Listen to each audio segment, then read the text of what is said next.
Bab 420. Semakin putus asa. Sikap Cherishie yang malu-malu seperti ini, terlihat sangat mempesona. Terutama ucapannya tersebut, membuat orang menjadi berfantasi. Jerry yang terdiam sejenak, kemudian dia baru ingat, sebelumnya dirinya telah mengatakan suatu hal, yaitu ingin Cherishie memenuhi keinginannya. Hanya saja, wanita ini sepertinya salah paham. Aku tidak ingin berhubungan dengan keluarga Ye, kamu tahu alasannya. Pulang dan beritahu kakekmu, mulai hari ini dan seterusnya, aku tidak berharap melihat ada keluarga Ye muncul di Jiangping dan Nanyang. Jerry yang berkata dengan nada dingin, dan tatapannya terlihat dingin. Cherishie yang awalnya masih penuh dengan harapan pada permintaan Jerry yang, saat ini seketika kecewa. Dia telah merindukan Jerry Yan selama 1 tahun, namun sekarang dia berakhir seperti ini. Baiklah, aku sudah mengatakannya, kamu sudah boleh pergi.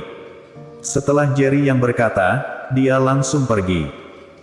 Cherishie termenung di tempat, tatapannya tertuju pada Jerry yang pergi. Tanpa sadar, wajahnya dipenuhi dengan air mata. Jika mengatakan rindu adalah sebuah penyakit, maka sejak awal dia sudah akan sakit parah. Di sisi lain, Suanda Dong sudah membawa Zegon Huang pergi. Setelah tiba di kediaman, Suanda Dong langsung menghubungi keluar Huang, lalu melaporkan semua hal yang terjadi tadi kepada keluarga. Di kediaman keluarga Huang, di sebuah villa yang besar dan antik. Seorang petua dengan jubah abu sedang duduk di atas kursi rotan, lalu ekspresinya terlihat sangat muram. Di sisinya, ada seorang petua dengan rambut putih dan tubuh yang agak bungkuk. Kepala keluarga, apakah terjadi masalah besar? Petua yang berdiri adalah pengurus keluarga Huang, dia juga orang yang paling dipercayai kepala keluarga Huang. Sejak kepala keluarga Huang mewarisi posisinya sekarang, dia sudah membantu keluarga Huang mengelola keluarga. Sedangkan petua berjubah yang duduk di atas kursi roda adalah Tiago Huang, kepala keluarga Huang.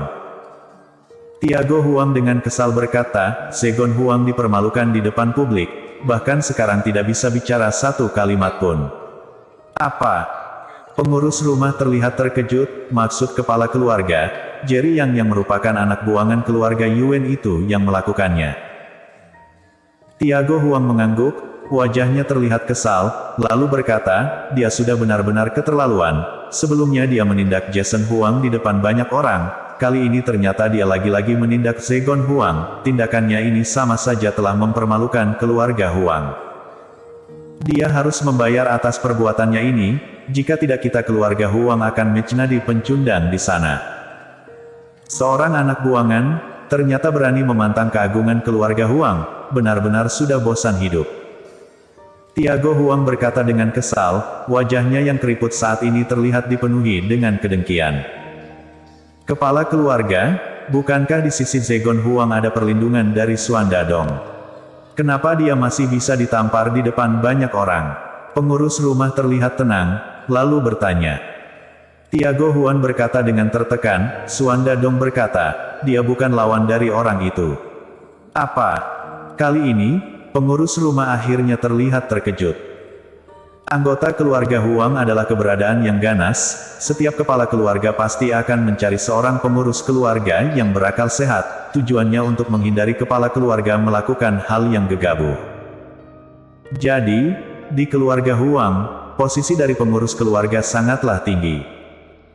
Bahkan para penerus posisi kepala keluarga Huang juga tidak berani sembarangan di depan pengurus keluarga. Kepala keluarga, bukankah kamu ingin melakukan balas dendam? Pengurus rumah bertanya dengan hati-hati.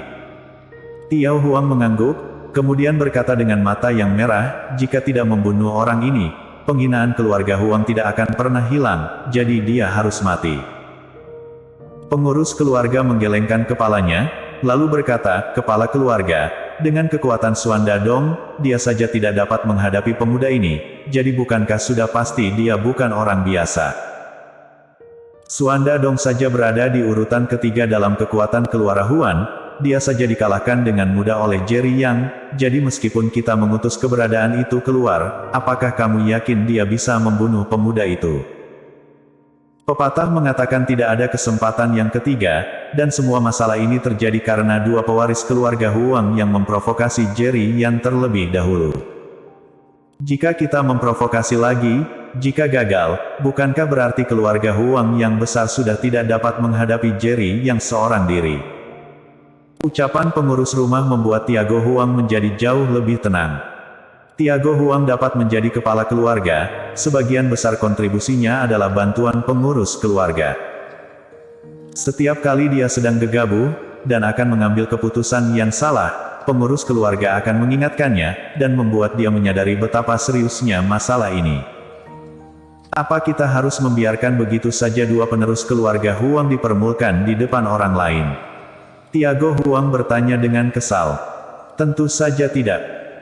Mata pengurus keluarga mengeluarkan cahaya, lalu berkata dengan mata yang sipit, tidak peduli siapapun yang berani memprovokasi keluarga Huang, maka dia harus menerima hukuman yang berat, namun sekarang bukan waktunya. Oh, menurutmu apa yang harus kita lakukan sekarang? Tiago Huang bertanya. Kali ini, tidak hanya jangan pergi memprovokasi Jerry Yang, sebaliknya kita harus bersikap baik padanya, selain itu kita harus menunjukkan ketulusan kita, ini adalah langkah pertama. Pengurus keluarga tersenyum dan berkata, langkah kedua adalah langkah yang penting, selama kita. Pengurus keluarga mengatakan banyak hal, setelah dia menjelaskan rencananya, Tiago Huang seketika tercerahkan, lalu dia tersenyum, dan berkata, hahaha, bagus. Tidak heran kamu adalah pengurus keluarga Huang, ternyata kamu seseorang yang sangat pintar. Jika seperti itu, bagaimana jika biarkan aku sendiri yang pergi ke Jiangsu, lalu menemui pemuda itu? Pengurus keluarga tersenyum dan berkata, baik, aku serahkan masalah ini kepadamu, tidak peduli bagaimanapun, kamu harus membuat pemuda itu merasakan ketulusan dari kita. Tatapan Tiago Huang dipenuhi dengan kecerdikan. Baik. Pengurus keluarga menjawab, kemudian segera pergi ke Jiangsu. Di waktu yang bersamaan, Jerry Yang sudah kembali ke grup Yanchen. Hanya saja, ketika dia baru turun, sebuah mobil hitam juga berhenti, seperti sedang menunggu dirinya. Jerry Yang mengerutkan alisnya, wanita ini datang lagi untuk apa? Apakah bisa mencari tempat, lalu kita berbincang sejenak. Jerry Yang baru turun, Kalista Ye sudah mendekat, kemudian berkata kepada Jerry Yang dengan serius. Kalista Ye akhirnya menahan keangkuhannya, dan berkata dengan canggung. Terlihat jelas, ketika pertama kali mengalah, dia merasa sangat tidak nyaman. Namun untuk keuntungan dirinya, dia tidak dapat tidak merendahkan diri kepada Jerry Yang. Ada apa? Bicarakan di sini saja. Jerry Yang berkata dengan nada datar. Tentu saja dia tahu jelas apa yang wanita ini ingin bicarakan dengannya, pasti tidak terlepas dari lesikin. Kalista Ye mengerutkan alisnya, ketika ingin marah, dia tiba-tiba teringat tujuannya, lalu amarah di matanya menghilang. Sebelumnya aku sudah emosional, dan aku ingin meminta maaf padamu. Maaf. Kalista Ye ternyata tiba-tiba meminta maaf pada Jerry Yang. Tindakannya di luar dugaan Jerry Yang. Namun ketika teringat wanita ini sebelumnya juga berpura-pura minta maaf di depan Lesikin, Jerry Yang bagaimana bisa mempercayai wanita ini benar-benar ingin minta maaf. Aku berikan kamu waktu 5 menit, katakanlah yang ingin kamu sampaikan. Jerry Yang melihat jam tangannya, lalu berkata dengan nada datar. Kalista Ye merasa kesal, namun dia tetap berkata dengan tulus, Jerry Yang, Lesikin adalah putriku, aku harap kamu dapat membantuku untuk membujuknya, biarkan kita berdua saling mengenal. Jerry Yang tersenyum dingin, Lesi hanya ingin tahu, apa alasan kamu membuangnya di saat itu, namun kamu tidak bersedia memberitahu, dan ingin membawanya pergi ke keluarga Ye begitu saja, atas dasar apa kamu saling berkenalan dengannya. Kalista Ye seketika terdiam, beberapa saat kemudian, dia dengan sedih berkata, alasan aku tidak bersedia memberitahu kebenarannya karena aku tidak ingin dia terluka. Jerry Yang tidak bicara, namun tatapannya tertuju pada Kalista Ye. Dahulu aku juga keluarga kebangga keluarga Ye, aku juga seperti harta berharga bagi ayahku, namun sejak aku mengenali pria itu, semuanya menghilang. Aku ditipu pria itu, demi bersama dengannya. Bahkan aku meninggalkan semua hal dari keluargaku, lalu pergi ke desa bersama pria itu. Dan ketika aku hamil, ternyata dia pergi begitu saja, menghilang dari pandanganku.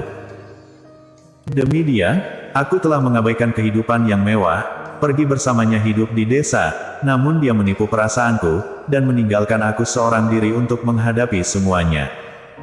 Apakah kamu tahu betapa putus asanya aku di saat itu? Suara Kalistaye menjadi semakin besar, bahkan kata-kata terakhir dia katakan dengan suara yang sangat kencang, lalu wajahnya dipenuhi dengan air mata. Jerry yang tidak tahu, yang Kalistaye katakan ini benar atau tidak, dia hanya menatapnya dengan tatapan datar. Namun ini bukan yang membuat aku putus asa. Apakah kamu tahu apa yang membuat aku putus asa? Kalistaye tiba-tiba bertanya, kedua matanya sangat merah, terlihat seperti binatang buas. Kali ini Jerry yang merasa, wanita ini tidak sedang menipunya, dan yang dia ucapkan itu asli. Bersambung.